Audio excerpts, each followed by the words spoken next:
recherche cardiovasculaire. Nous sommes vraiment ravis de vous accueillir aujourd'hui. Donc moi je suis Nabila Bouatier-Nagy pour ceux qui ne me connaissent pas.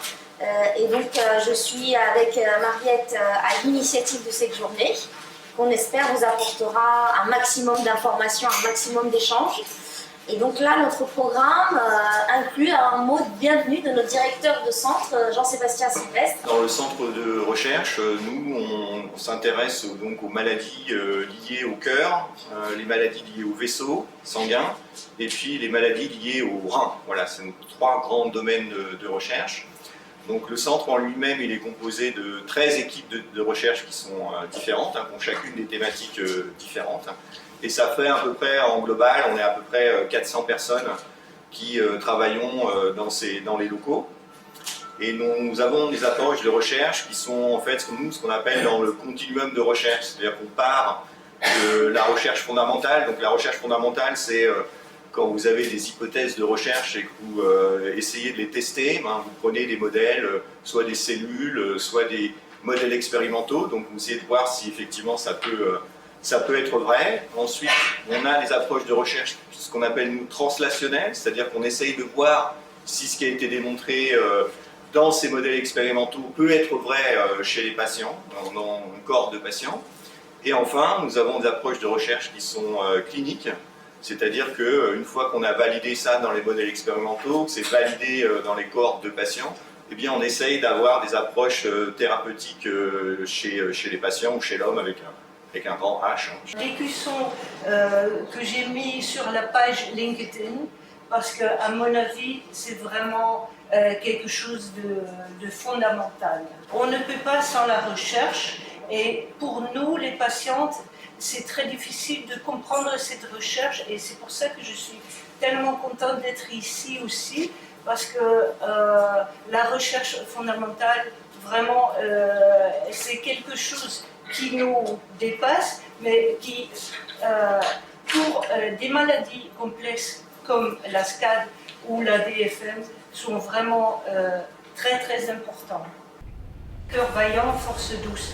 Et moi je pense que c'est très important en tant que patient, de ne pas perdre espoir.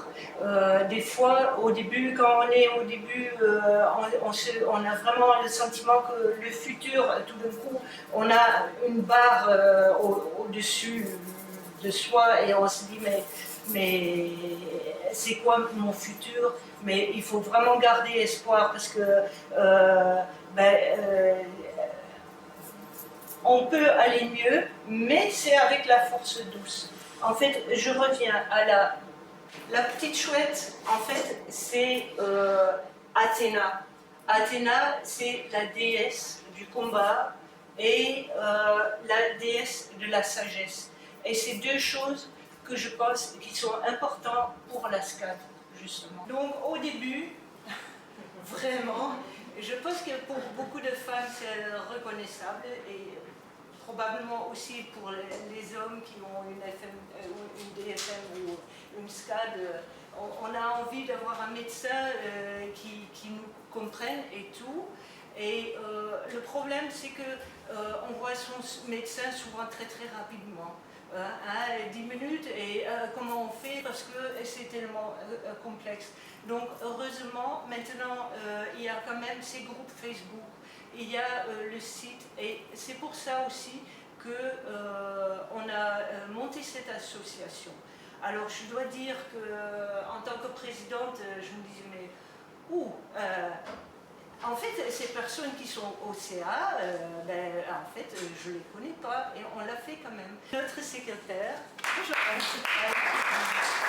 Blandine, qui a monté 2 groupes Facebook. Pour la SCAD, donc SCAD Info et le groupe SCAD québécois, mais qui est québécois francophone, donc il y en a plusieurs d'entre vous qui en font partie, que j'ai repris même si je ne suis pas au Québec, mais parce que voilà, la présidente a arrêté, enfin l'administratrice a arrêté, il fallait reprendre. Et j'ai ouvert aussi le groupe DFM, donc dysplasie fibromusculaire, parce qu'il n'y avait pas de groupe Facebook, donc on l'a ouvert cette année et on a déjà plein de monde dessus et ça, plein de discussions. Voilà. Ouais. Bon, bien.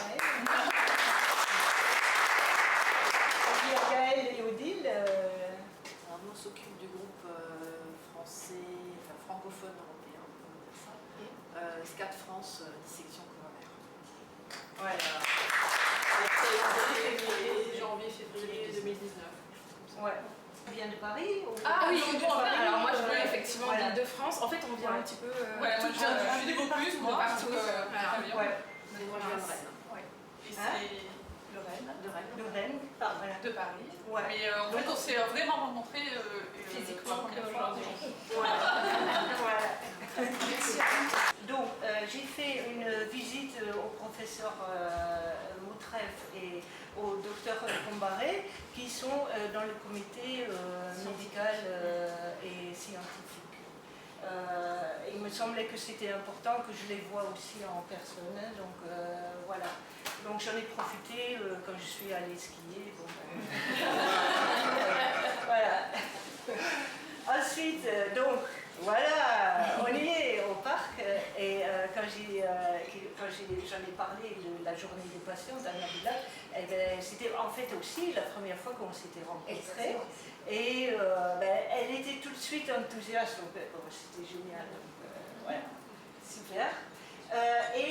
Donc il y a aussi Stéphane Manzo-Silberman que je vais rencontrer la semaine prochaine. Voilà, comme ça, j'aurais vu toutes les personnes qui siègent dans ce comité médical et scientifique qui est tellement important. Parce que donc ici, il y a la recherche génétique. Les docteurs Moutreff et Combaré et Manzo sont des médecins, en fait.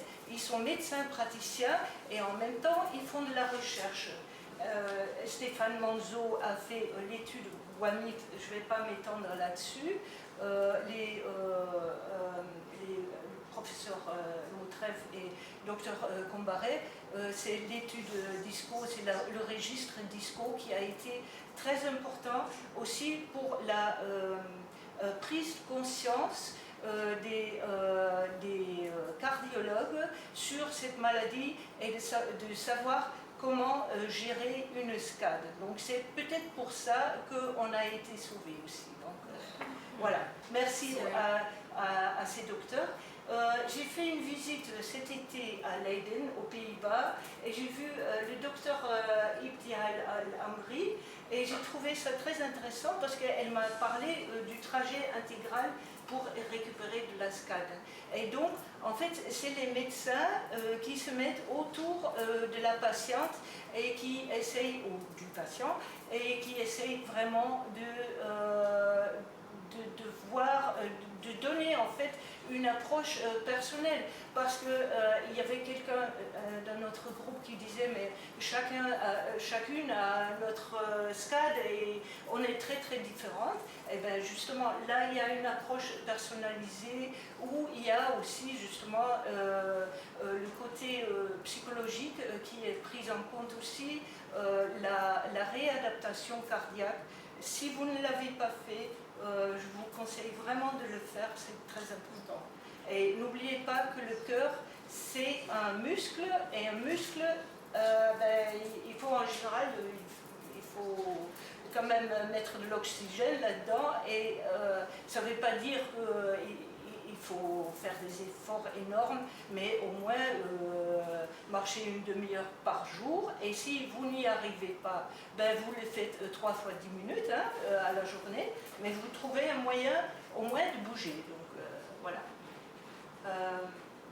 Donc j'ai monté aussi ensemble avec Cécile de SCAD Nederland un groupe SCAD en Europe.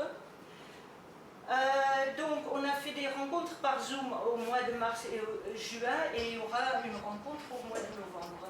Donc il y a les Anglaises, il y a une Allemande, il y a une Néerlandaise, il y a une Italienne, et là j'ai pris contact avec Begonia d'Espagne. Donc moi je pense que c'est important de se regrouper aussi en tant que patiente et d'échanger, parce que ça donne des idées.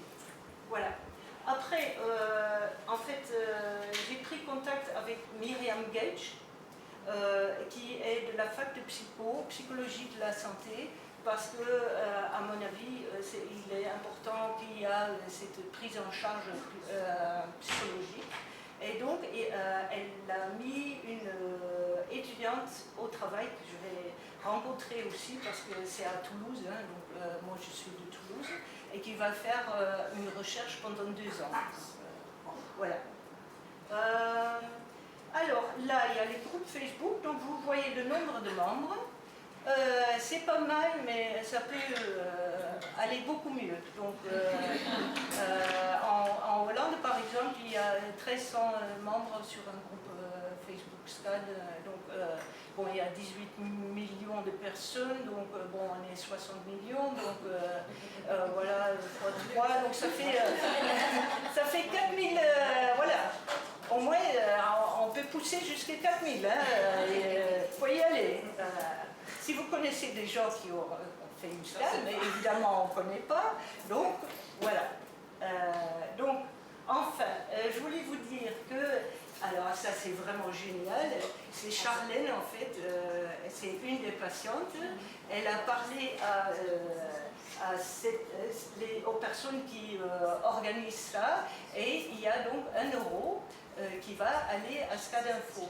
Et comme il y a quand même au moins 1000 participants, voire plus, ben, ça va nous faire de l'argent dont on a vraiment besoin pour mieux fonctionner. Donc je vais m'arrêter là. Ouais.